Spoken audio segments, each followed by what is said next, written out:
Je suis jaloux d'elle. Sur une trame aussi subtile, un mortel comme moi ne saurait poser le pied sans trembler. Je veux être honoré comme un homme et non comme un dieu. Ces paillassons, ces fines broderies, la gloire s'en distingue et s'en passe pour raisonner. La pensée qui résiste au mal, tel est le véritable don des dieux. Pour être appelée bienheureuse, la vie doit pouvoir s'achever dans la douce prospérité. Et si j'agis toujours ainsi, qu'aurais-je à craindre? Dis-moi ceci encore, sans dissimuler ton avis. Mon avis, crois-le, je ne vais pas le laisser perdre. Si tu avais tremblé toi-même, n'aurais-tu pas promis aux dieux d'en faire autant? Sans doute, mais sur l'ordre d'un maître en la matière. Que crois-tu qu'aurait fait Priam s'il en était arrivé là? Je crois qu'il aurait marché sur ses broderies. Alors, pourquoi rougir devant le blâme des hommes? La rumeur et les cris du peuple ont une grande force. Ne faut-il pas qu'on t'envie si tu veux être jalousé? Une femme ne doit pas désirer le combat. Quand on est bien heureux, il est beau de se laisser vaincre. Tiens-tu donc tant à la victoire dans cette lutte? Cède-moi de ton plein gré, et tu seras le vainqueur. Ne sais-tu pas cela? Comme tu voudras. Qu'on délie au plus vite les sandales asservies à mes pas, tandis que je foule cette œuvre divine des flots. Que nul ne détourne de très loin vers moi son regard envieux. Car il est vraiment honteux de ruiner ainsi sa maison en gâtant sous ses pieds un tel trésor d'étoffes si précieuses. Mais soit, soit.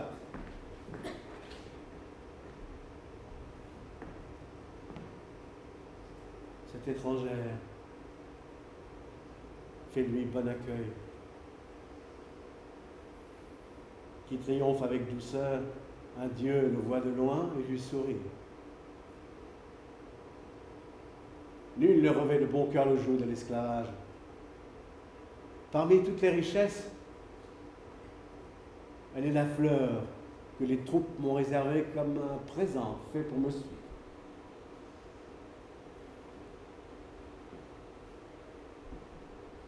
Allons, puisque tu m'as soumis à ta parole, je vais entrer dans ma demeure en piétinant la pourpre.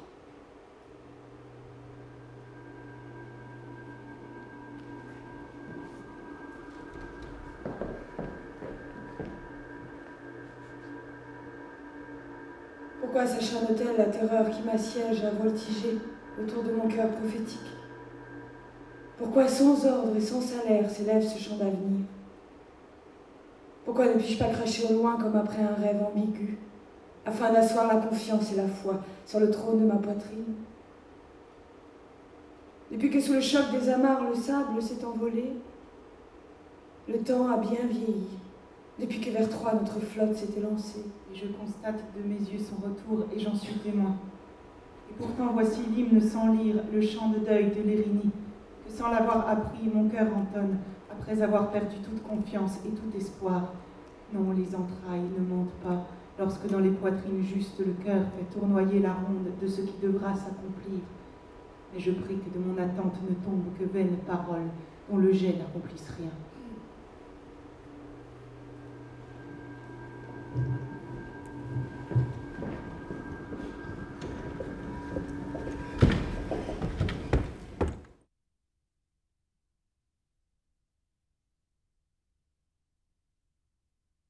Vénérable citoyen d'Argos, devant vous, je veux dire mon amour sans rougir. L'attente m'a enlevé toute pudeur. Ceci n'est pas un discours officiel, c'est ma vie, ma douleur séparée de cet homme. Pour une femme, être sans homme est déjà une épreuve, mais c'est pire encore avec les mauvais augures. Si cet homme avait autant de blessures que la rumeur lui en a faites, son corps serait troué comme un filet de pêche. Et s'il était mort autant de fois qu'on est venu me le dire, il lui faudrait bien plus que 3 tombes.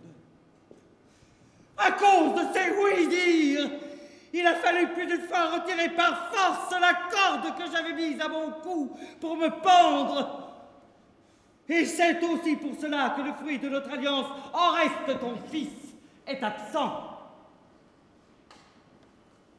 Il est sous la garde de Strophios, notre vieil ami, qui m'a convaincu du danger. Toi, mort, une émeute pouvait renverser l'assemblée et l'anarchie gagner la cité. Les hommes ont besoin de piétiner ceux qui tombent. Et leur perfidie ne cherche pas d'excuses.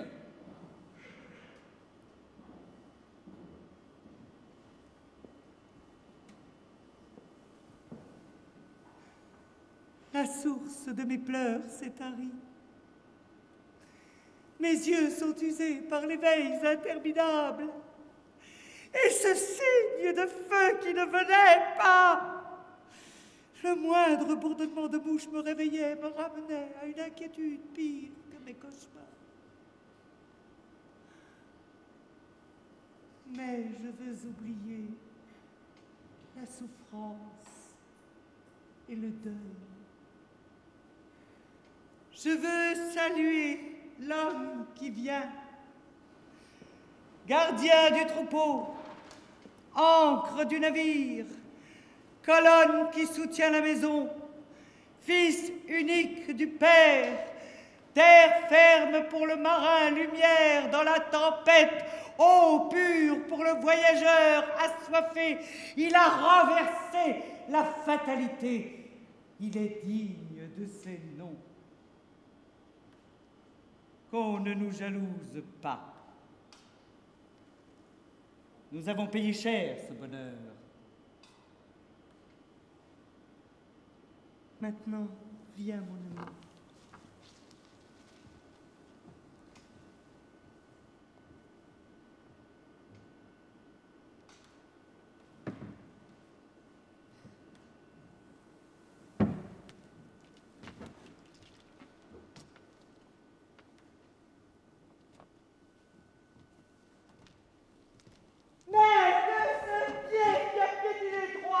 Ne touche pas le sol.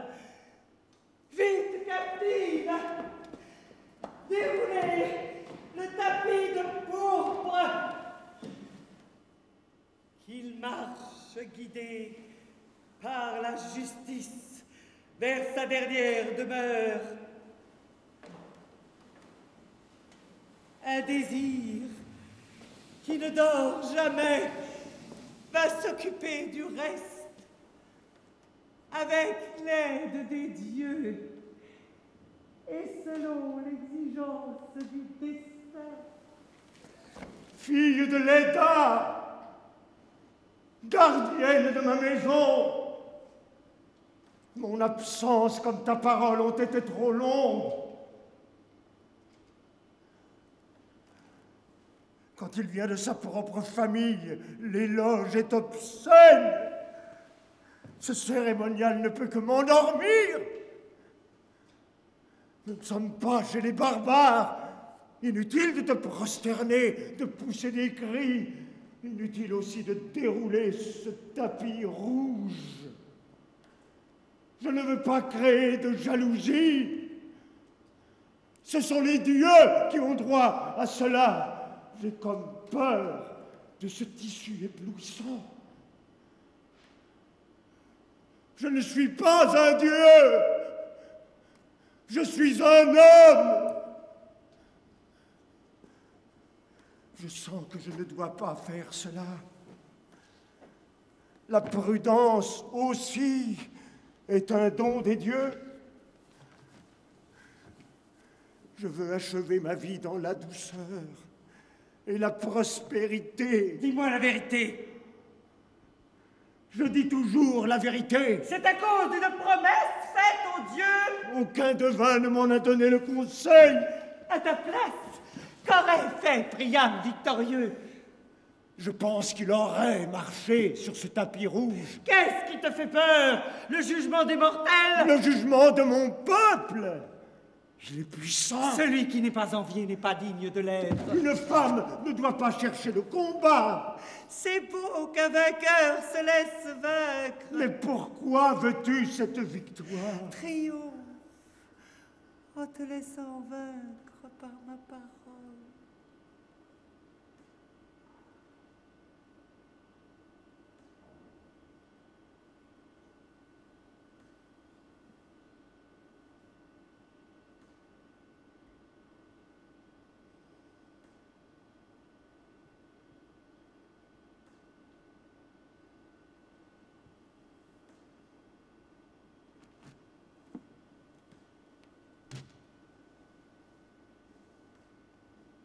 Bien,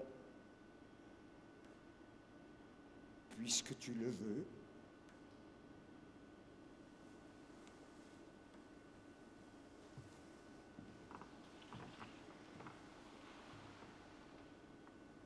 mais qu'on m'enlève ces chaussures esclaves de mes pieds. Quand mon pied nu touchera ce tapis rouge, qu'on ne me jalouse pas. À contre-cœur, je piétine ce trésor, avec la crainte que cela fasse le malheur de ma maison.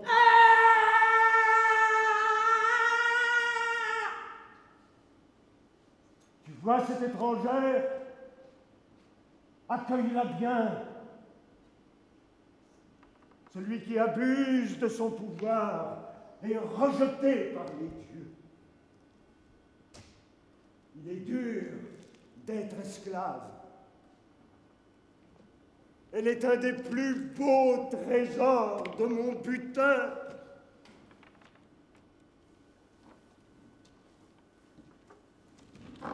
Et maintenant, puisque je suis vaincu par ta parole, je rentre chez moi en posant le pied sur un chemin rouge.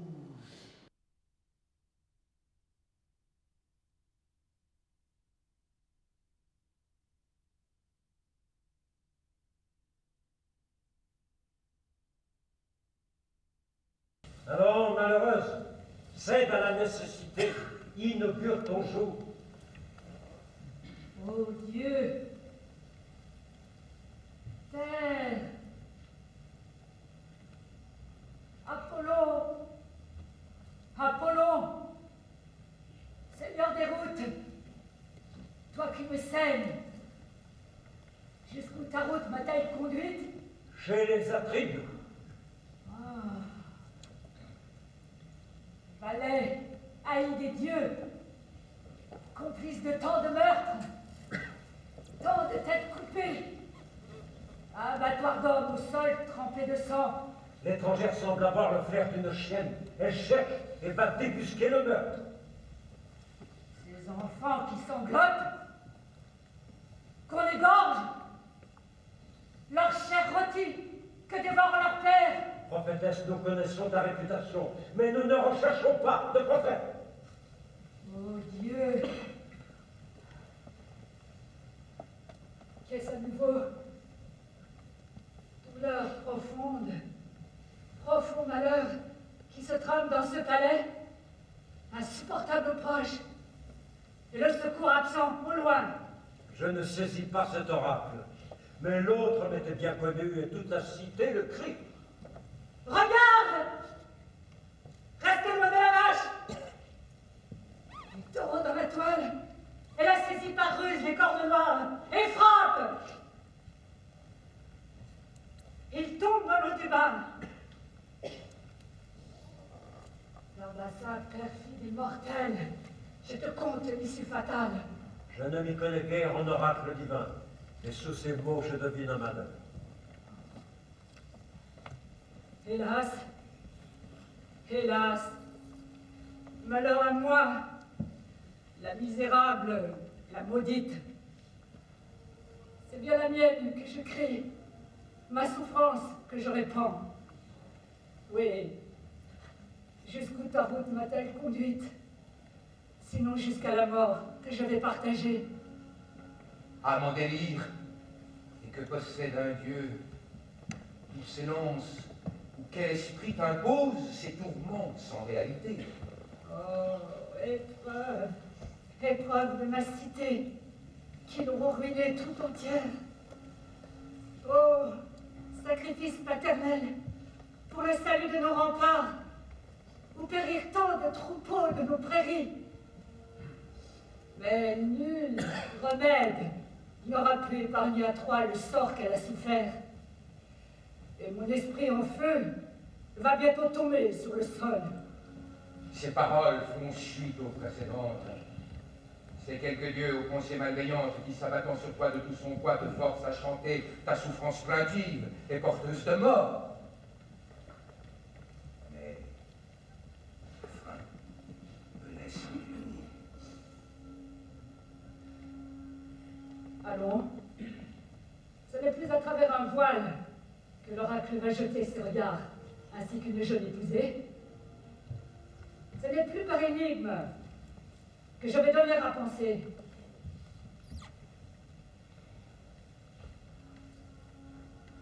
Je vous prends à témoin. Me suis-je fourvoyé quand je flairais la piste des malheurs anciens? Sachez que jamais sous ce toit ne cesse de rôder la troupe des araignées sanglantes. Assise dans le palais, elle chante le chant du premier crime originel. L'affreux repas qu'un frère a servi à son frère. Ai-je manqué ma cible? Ma flèche a-t-elle frappé juste? Suis-je une fausse prophétesse? Colporteuse de rabotage? Témoigne contre moi. Mais tu devras d'abord jurer que jamais tu n'avais rien su des vieux crimes de ce palais. Je t'admire.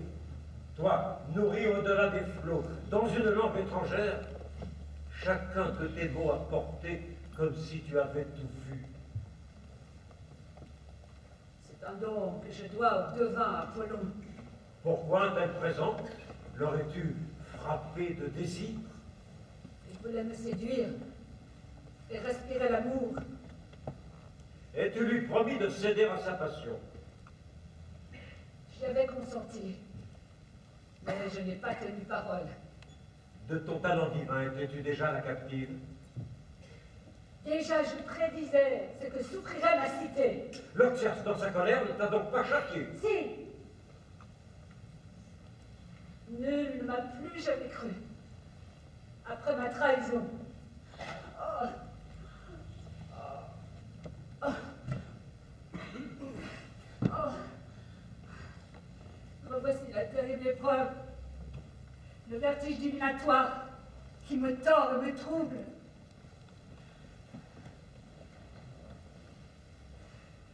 Voyez, assis dans le palais, ces enfants, pareils aux formes des rêves, comme des fils égorgés par leurs proches, leurs bras chargés de chair, leur propre viande, entrailles, viscères, ces fardeaux de pitié qu'ils serrent dans leurs mains, leur propre père en a goûté.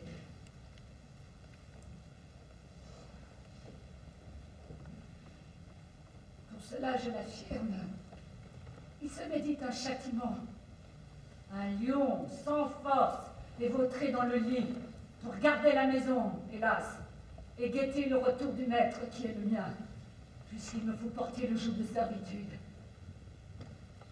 Et le chef des vaisseaux, le destructeur du lion, ne sait pas ce qu'une langue d'odieuse chienne, fertile en longs discours radieux, va lui préparer pour sa perte.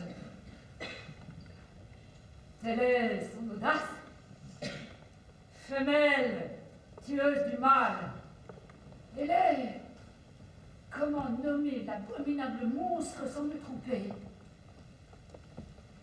Un serpent à double tête, une Scylla tapie dans les récifs, la ruine des marins, une mer infernale toujours en guerre contre les siens. Et comme elle a hurlé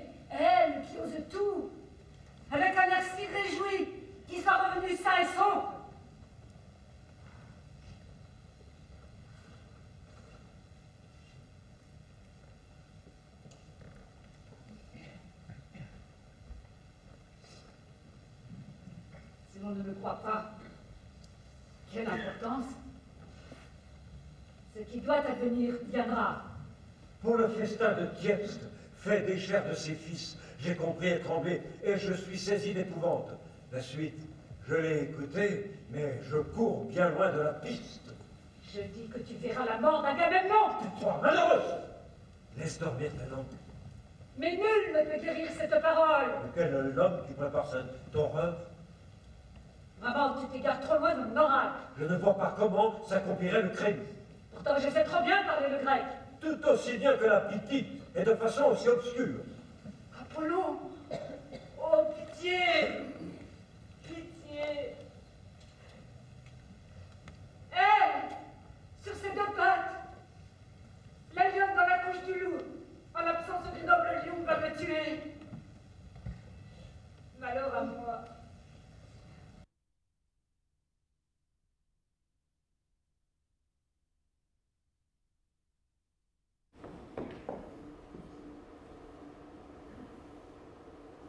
Entre à ton tour, Cassandre. Je te parle. Renonce à ton orgueil. À ce qu'on dit, même Héraclès fut un jour vendu et supporta le pain d'orge de l'esclavage.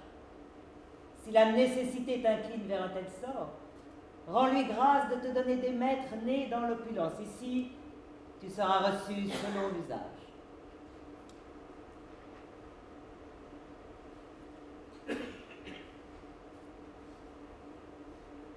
Elle vient de s'adresser à toi. En termes nets, puisque ton sort est pris au piège, obéis si tu veux. Ou penses-tu désobéir? Du moment qu'elle n'use pas comme l'hirondelle d'une langue inconnue au son étrange, je veux bien lui parler pour ouvrir sa pensée à la persuasion. Suis-la. Dans ta situation, il vaut mieux l'écouter. Obéis-lui. Je n'ai pas de temps à perdre avec elle à cette porte. Déjà, devant notre foyer, le bétail attend le couteau du sacrifice. Si tu comptes me suivre, dépêche-toi. Si tu ne comprends pas, si tu restes fermé à mes paroles, à défaut de ta voix, exprime-toi par des gestes barbares. L'étrangère semble avoir besoin d'un interprète clair. Elle se comporte comme une bête qu'on vient de capturer. Alors c'est qu'elle est folle, et sa pensée s'égare. Elle, dont la cité vient de tomber. Si, dès son arrivée, elle ne sait pas supporter le mort avant d'avoir craché l'écume sanglante de sa passion. Non. Je ne veux pas m'abaisser à perdre un moment de plus. Moi, la pitié m'interdit la colère. Allons, malheureuse, cède à la nécessité et inaugure ton joug. Tototoi, Popoïda. Apollon. Pourquoi hurler au nom de l'Oxias? Il n'est pas Dieu à réclamer des cris funèbres. Tototoi, Popoïda. Apollon. Sa voix sinistre appelle encore le Dieu qui répugne le plus à répondre au gémissement.